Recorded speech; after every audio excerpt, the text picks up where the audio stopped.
Vous savez que justement, on l'a répété dans notre première sortie, l'ITIE est là pour parler de données qui sont certifiées et de données qui se passent par exemple par la Cour des comptes ou par des systèmes d'audit.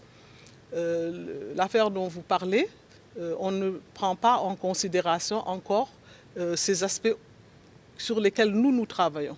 Par contre, nous avons dit que nous suivons avec beaucoup d'intérêt tout ce qui se fait au niveau judiciaire et au niveau donc de la Cour suprême, et nous attendons les résultats. Et quand les résultats seront publiés et prouvés, ça fera partie du contexte que nous allons utiliser pour la publication du rapport.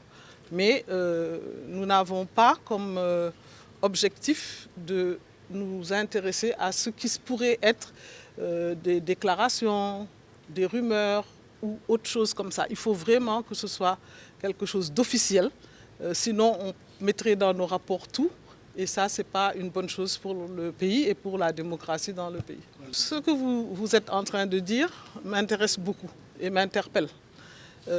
Quand il y a des documents, vous avez une affaire qui est en cours. Vous ne pouvez pas prendre les documents et en parler. Il faudra attendre que tout soit réglé et ces documents seront étudiés et on verra au bout s'il y a une réalité ou pas.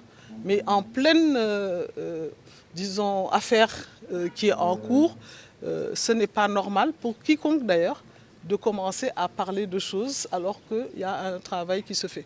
Voilà, mais ce n'est pas du tout parce qu'on n'a pas envie de nous mêler de quoi que ce soit, mais il faut qu'on le fasse dans les normes qui sont proposées par l'ITIE au niveau mondial.